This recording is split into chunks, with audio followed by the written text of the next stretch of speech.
le Rhône est complètement sorti de son lit et il a envahi les voies de chemin de fer, les zones industrielles, les zones d'habitation. Le Rhône a rarement montré un débit si dévastateur. Il a roulé hier jusqu'à 1400 mètres cubes par seconde, 3 fois plus qu'une crue normale. À Sion, le Rhône a débordé en plusieurs endroits. À La Souste, près d'Alus Suisse, à Chipis également. En de très nombreux endroits, les habitations sont inondées, les industries sont inondées. La police cantonale a pris décision de fermer successivement l'autoroute, tout d'abord entre B et Martigny, puis ensuite entre Villeneuve et Ried. Le Rhône est en colère. On lui a imposé un rapport de force. Il n'en peut plus. Il a envie de liberté.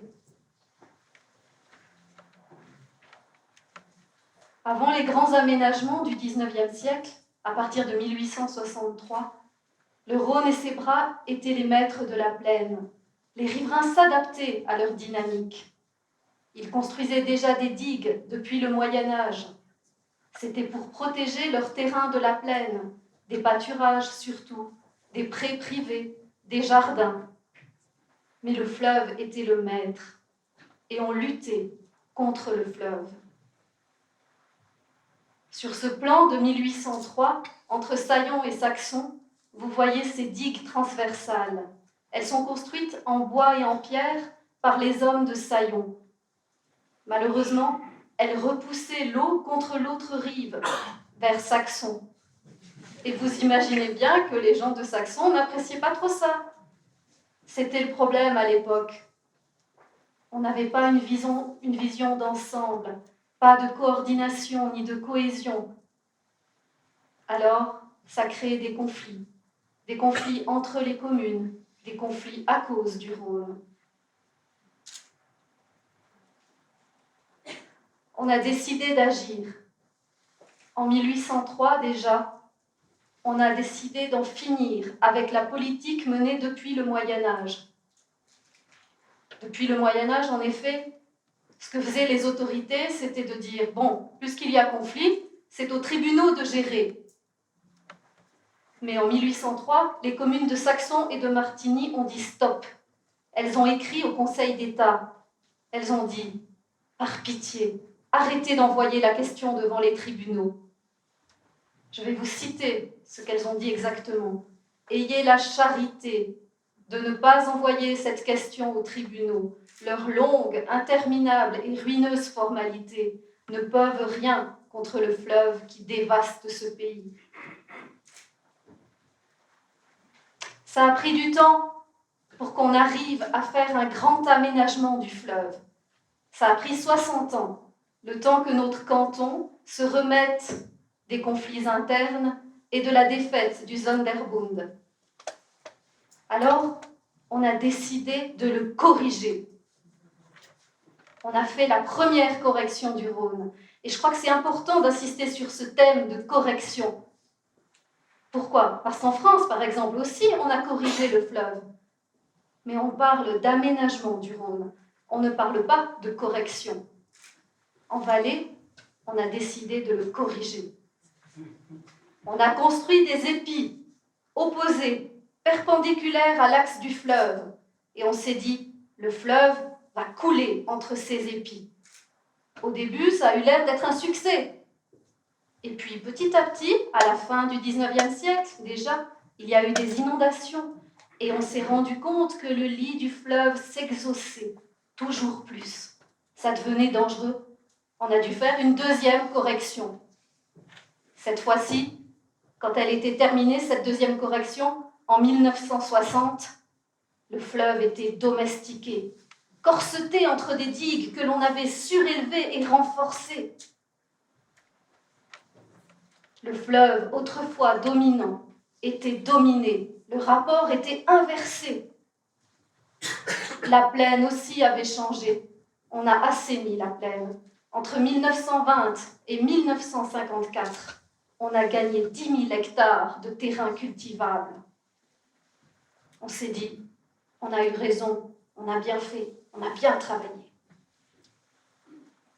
Et puis, le climat nous donnait raison. Entre 1948 et 1987, il n'y a eu aucune crue importante. Le fleuve est resté calme et tranquille. Bon, il y a bien eu des crues en 1987 et en 1993, mais seuls les spécialistes ont vu qu'il y avait des fissures dans les digues. Le vrai tournant, ça a été en 2000. En 2000, 1100 hectares de plaine ont été inondés. 85% des communes du canton ont été touchées. Des milliers de personnes évacuées. Et ça a fait 650 millions de dégâts. Là, on s'est rendu compte que l'illusion d'un fleuve domestiqué s'était terminée. La méthode que l'on avait appliquée depuis la fin des années 60, c'est-à-dire creuser le fleuve avec des gravières et renforcer les digues au besoin, cette méthode-là ne fonctionnait plus. Il fallait faire quelque chose. On a décidé qu'il fallait faire une 3e correction du Rhône. On ne dit jamais 203, hein, peut-être que la 3e sera la bonne. Le Valais que vous voyez ici sur cette image représentée au labyrinthe Aventure d'Eviona, le Valais en octobre 2000 est face à un nouveau défi. Il n'est pas le seul. En France aussi, il y a eu de terribles inondations, à Avignon par exemple, en décembre 2003. En France aussi, les collectivités publiques sont obligées de réagir. Elles ont créé le plan Rhône. Cette nouvelle stratégie marque une rupture. On se rend compte que la technique ne répond pas à tous les besoins, que la technique ne permet pas d'assurer une protection absolue. On admet que la seule solution, c'est de redonner des espaces de liberté au fleuve. En Valais aussi, les ingénieurs ont fait le même constat qu'en France.